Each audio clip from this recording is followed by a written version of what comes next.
తాకట్లో ఉన్న మీ బంగారాన్ని విడిపించి ఆ రోజు ఆన్లైన్ రేటుకి కొంటాం. Sharma gold company. Operation Sindoor పేరుతో దాడి చేసిన భారత్ ఉగ్రవాదుల గుండెల్లో గుబులు పుట్టించింది. భారత సైన్యం బాంబులతో పాక్పై విరుచుకుపడింది.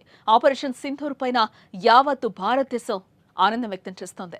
పహల్గామ్ ఉగ్రదాడికి ప్రతీకారంగా భారత్ త్రివిధ దళాలు పాక్లోని ఉగ్ర స్థావరాలపై దాడి చేయడాన్ని అందరూ కొనియాడుతున్నారు, సంబరాలు జరుపుకుంటున్నారు. ప్రధాని నరేంద్ర మోదీ తీసుకున్న సాహసోపేతమైన నిర్ణయం ఇదని, దీని ద్వారా ప్రపంచానికి కూడా భారత్ సత్తా తెలిసిందని అంటున్నారు.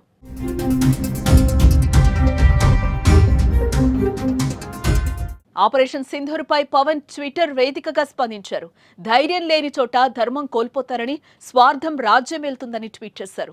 దశాబ్దాల సహనం చాలాసేపు నిశ్శబ్దాన్ని భరించిన తర్వాత ఆపరేషన్ సింధూర్ ద్వారా భారతదేశం మొత్తాన్ని మళ్లీ శౌర్య స్ఫూర్తితో నింపిన త్రివిధ సైన్యాల ధైర్య నాయకత్వానికి, వారికి అండగా నిలిచిన ప్రధానమంత్రి నరేంద్ర మోదీకి హృదయపూర్వక ధన్యవాదాలు.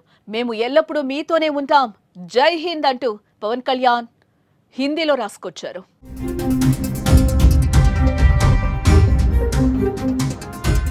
ట్వీట్ అనంతరం హైదరాబాద్ లో నిర్వహించిన మీడియా సమావేశంలో ఆయన మాట్లాడారు. ప్రధాని మోదీ నిర్ణయానికి తామంతా కట్టుబడి ఉంటామని చెప్పారు.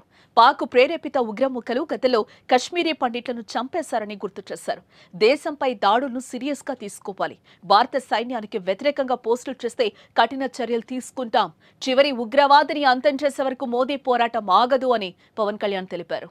అది నిన్న రాత్రి జరగటం, ఇలాంటి సమయంలో దాదాపు 9 ప్రాంతాల్లో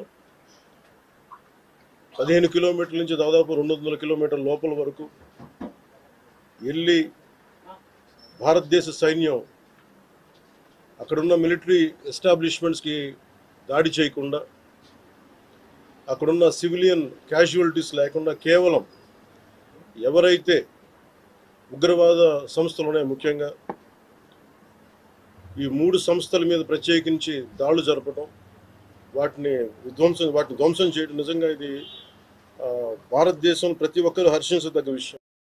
ఆంధ్రప్రదేశ్ ముఖ్యమంత్రి నారా చంద్రబాబు నాయుడు, మంత్రి నారా లోకేష్ కూడా స్పందించారు. భారత సైన్యం జరిపిన ఆపరేషన్ సింధూర్ పై ఎక్స్ వేదికగా చేసిన పోస్టుకు చంద్రబాబు స్పందిస్తూ జై హింద్ అంటూ రిప్లై ఇచ్చారు.